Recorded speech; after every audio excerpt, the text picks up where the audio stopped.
Private పాఠశాలల్లో మనం అంటే మా ఇంటి పక్కింటి పిల్లోడు చేరినాడో లేకుంటే ఆ ఇంటి పిల్లోడు చేరినాడో మా బంధువుల పిల్లోడు చేరినారనే ఒక అపోహతో మనం కూడా సప్పో చేసి ప్రైవేట్ పాఠశాలల్లో చేర్పించడం జరుగుతోంది. ఇది కరెక్ట్ కాదని చెప్పి నా భావన. ప్రభుత్వ పాఠశాలల్లో బ్రహ్మాండంగా చదువు చెప్పే టీచర్లు ఉన్నారు. బిఏలు, బిఎస్సీలు, ఎంఏలు, ఎంఎస్సీలు, ఎంఈడీలు, బిఈలు చేసిన అత్యంత నిపుణులైన ఉపాధ్యాయ బృందం ఉంది. మీరందరూ కూడా నేను అడుగుతున్నా, పులివెందుల నియోజకవర్గం నుండే ప్రైవేట్ పాఠశాలకు ఎంత ఫీజు కడతాం? ఇప్పుడు నాలుగుంటపల్లెకు సంబంధించిన వెంకటేశ్వర అబ్బాయి 595 మార్కులు సాధించినాడు అంటే ₹1 ఖర్చు లేకోకుండా, ₹1 వాళ్ళ తల్లిదండ్రులకు ఖర్చు పెట్టకోకుండా ఆ అబ్బాయి 595 మార్కులు సాధించినాడు.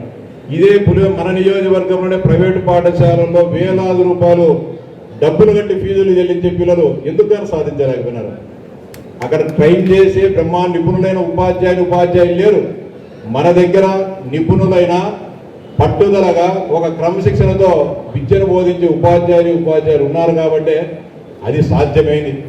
అంతేకాకుండా ప్రభుత్వాలు కూడా అన్ని రకాలుగా ప్రభుత్వ పాఠశాలలో చదివే వారిని ప్రోత్సహించడం జరుగుతోంది.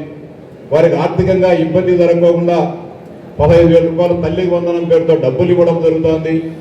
మధ్యాహ్న భోజన పథకం కూడా అంతకుముందు బియ్యం సరిగా వచ్చేటిగా ఇప్పుడు కూడా మన ఇళ్లలో ఏదైతే చేసుకుంటున్నామో ఆ బియ్యంతో, సన్న బియ్యంతోనే మంచి పౌష్టికార భోజనాన్ని పెట్టడం జరుగుతుంది. దుస్తులు ఫ్రీగా ఇస్తున్నాము, షూస్ ఫ్రీగా, పుస్తకాలు ఫ్రీ, అన్నీ కూడా ఉచితంగానే ఇవ్వడం జరుగుతుంది.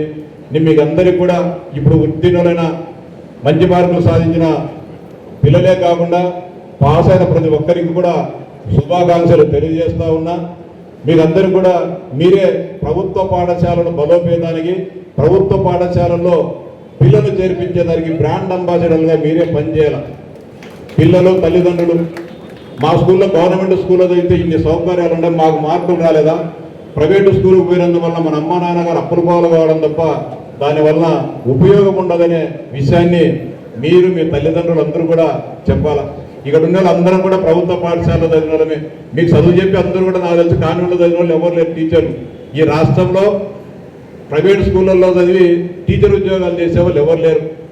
మన దేశ రాష్ట్రపతి ముర్ము గారు ప్రభుత్వ పాఠశాలలో చదివిందే, పేదరికంలో చదివినదే. ప్రధానమంత్రి మోడీ గారు ప్రభుత్వ పాఠశాలే. మన గౌరవ ముఖ్యమంత్రి గారు 1వ తరగతి నుంచి పోస్ట్ గ్రాడ్యుయేషన్ వరకు ప్రభుత్వ పాఠశాలలో చదివిన వాళ్ళే. అందరూ కూడా ప్రభుత్వ పాఠశాలలో చదివి ఆ స్థాయికి పోయిన వారే. ఎవరు కూడా ప్రభుత్వ పాఠశాలల్లో చేరితే నామోజనే అపోహ నుంచి తల్లిదండ్రులందరూ కూడా బయటికి రావాలా.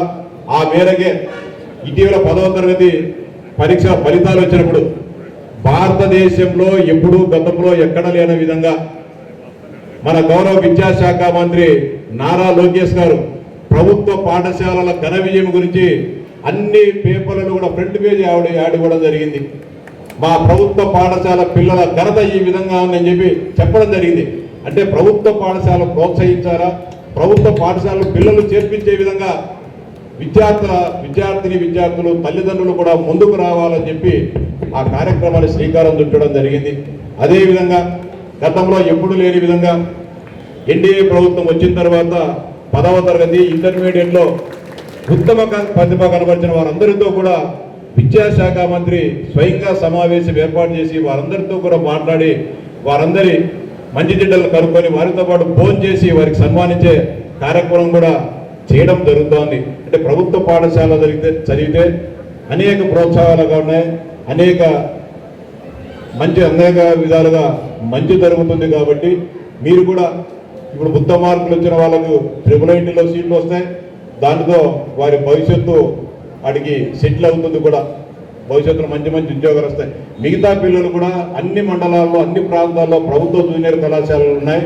అదేవిధంగా రాయలసీమలో అనేక బ్రహ్మాండమైన జూనియర్ కళాశాలలు ఉన్నాయి. తిరుపతిలో బాలికలకు పద్మావతి యూనివర్సిటీలో మంచి జూనియర్ కళాశాల ఉంది. అట్నే డిగ్రీ చేయొచ్చు, అట్నే పీజీగా చేయొచ్చు అక్కడనే. అంటే మనకు ఒకసారి ఆ కాలేజీలో పడితే పోస్ట్ గ్రాడ్యుయేషన్ వరకు కూడా ఎలాంటి ఇబ్బంది ఉండదు.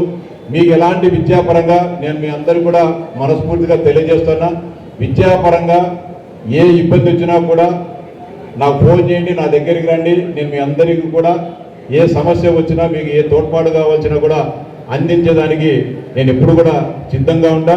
మీరు ప్రభుత్వ పాఠశాలలో మీ ఫ్రెండ్స్ను లేకుంటే మీ బంధువుల పిల్లలను లేకుంటే ఇప్పుడు 6వ తరగతి 5వ తరగతి అయిపోయి 6వ తరగతి వచ్చే పిల్లలను వీళ్ళందరినీ కూడా ప్రభుత్వ ఉన్నత పాఠశాలలో చేర్పించే విధంగా మీరందరూ కూడా సహకరించండి.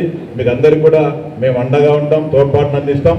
రాష్ట్ర ప్రభుత్వం కూడా లోకేష్ బాబు గారు నిరంతరం ప్రభుత్వ పాఠశాలలను సమున్నత స్థానానికి తీసుకోవాలని చెప్పేసి ఆయన కూడా బాగా కృషి చేస్తున్నారు. ఆయన స్ఫూర్తితో ఈ రాష్ట్రంలో ఉండే ప్రభుత్వ పాఠశాలను ఈ దేశంలో గర్వించదగే పాఠశాలలుగా కళాశాలలుగా తీర్చిదిద్దే బాధ్యతను మనమందరం కూడా తీసుకుందామని చెప్పి మీకు అందరూ కూడా సవినయంగా విజ్ఞప్తి చేస్తూ, అదే దూర ప్రాంతం నుంచి కూడా ఈ కార్యక్రమానికంటే మేము చేసే చిన్న సన్మానం చిన్నదైనప్పటికీ కూడా ఎంతో అభిమానంగా ఆప్యాయతో మీరందరూ కూడా ఇక్కడికి విచ్చేసినందుకు పిల్లలకు తల్లిదండ్రులకు వారిని బాధ్యతగా తీసుకొని వచ్చిన ఆ పాఠశాల ప్రధానోపాధ్యాయులకు ఉపాధ్యాయ బృందానికి ప్రతి ఒక్కరికి కూడా హృదయపూర్వక ధన్యవాదాలు కృతజ్ఞతలు తెలియజేస్తాను. జై హింద్.